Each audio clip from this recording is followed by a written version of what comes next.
Pada zaman dahulu kala, hidup seorang raja yang bernama Kartamarta. Ia memimpin sebuah kerajaan yang makmur dan sentosa. Kerajaan tersebut adalah Kerajaan Daha.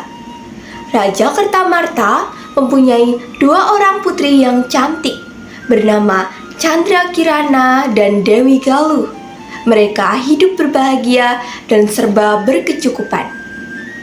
Suatu hari, seorang pangeran yang tampan dan rupawan dari kerajaan Kahuripan berkunjung ke kerajaan Daha. Pangeran tersebut bernama Raden Inu Kertapati. Kedatangan pangeran tersebut untuk melamar Chandrakirana, dan hal itu sangat disambut baik oleh Raja Kartamarta. Sang raja menerima lamaran tersebut dan Chandrakirana akhirnya ditunangkan dengan Raden Inu. Namun, pertunangan tersebut membuat saudara satu-satunya Chandrakirana, yaitu Dewi Galuh, merasa iri dengki. Sebab Dewi Galuh merasa Raden Inu lebih cocok dengannya dibanding saudara perempuannya tersebut. Dewi Galuh pun gelap mata. Hingga akhirnya ia pergi ke kediaman nenek sihir dan meminta bantuannya untuk membuat Chandrakirana menjadi sesuatu yang menjijikkan dan mengerikan. Sehingga ia dijauhi oleh Raden Inu. Nenek sihir pun menuruti permintaan Dewi Galuh. Tidak lama kemudian, Chandrakirana berubah menjadi keong mas, lalu dibuang ke sungai. Di lain hari, seorang nenek yang baik hati mencari ikan dengan jala di sungai. Tanpa disadarinya, keong mas tersangkut di jala tersebut dan terbawa pulang. Keesokan harinya, sang nenek kembali ke sungai. Tapi malang nasibnya karena tidak ada satupun ikan yang tertangkap di jalannya.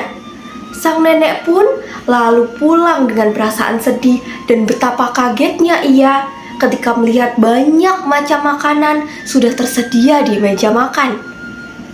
Nenek tersebut pun bertanya-tanya, siapakah gerangan yang memasakkan semua makanan itu untuknya?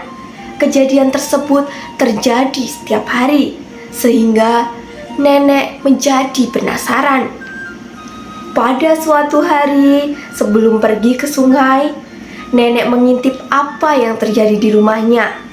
Betapa kagetnya ia ketika melihat keong mas berubah menjadi wanita cantik. Ia pun pergi menyapa wanita itu, lalu tersenyum. "Siapakah kamu, wahai putri cantik, dan dari manakah asalmu?" tanya sang nenek. "Aku adalah putri kerajaan Daha yang disihir menjadi keong mas oleh nenek sihir utusan saudaraku karena merasa iris kepadaku," kata keong mas. Setelah menjawab pertanyaan nenek, Chandrakirana berubah kembali menjadi keong mas. Sementara itu, Raden Inu tak mau diam saja ketika tahu Chandrakirana menghilang. Ia pun mencarinya dengan cara menyamar menjadi rakyat biasa.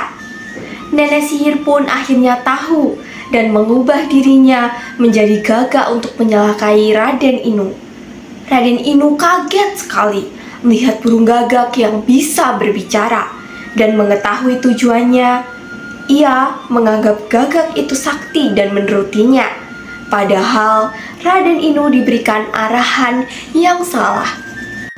Di perjalanan, Raden Inu bertemu dengan seorang kakek yang sedang kelaparan. Lalu diberinya kakek itu makan. Ternyata kakek itu adalah orang sakti yang baik.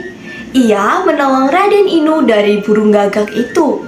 Kakek tersebut membantu mengusir burung gagak hingga menjadi asap. Sang kakek juga memberitahu Raden Inu di mana keberadaan Chandrakirana. Raden Inu segera berjalan menyelusuri hutan dan setelah berhari-hari, akhirnya ia menemukan Chandrakirana. Ternyata Chandrakirana sedang memasak di sebuah gubuk yang sangat reok. Kutukan dari nenek sihir pun menghilang karena perjumpaan itu. Raden Inu pun kemudian memboyong tunangannya beserta nenek yang baik hati tersebut ke istana. Dan Chandra Kirana menceritakan perbuatan Dewi Galuh pada Raja Kertamarta. Raja Kertamarta meminta maaf kepada Chandra Kirana dan begitu pun sebaliknya. Dewi Galuh pun juga mendapatkan hukuman yang setimpal karena Dewi Galuh merasa malu. Karena Dewi Galuh pun merasa malu dan takut, dia melarikan diri ke hutan. Akhirnya, pernikahan Chandra Kirana dan Raden Inu pun berlangsung dengan pesta yang sangat meriah. Dan mereka hidup dengan bahagia selamanya. Demikianlah cerita Keong Mas yang singkat dan pesannya yang bisa dipetik sebagai pelajaran hidup bahwa perbuatan yang jahat akan selalu kalah oleh perbuatan baik.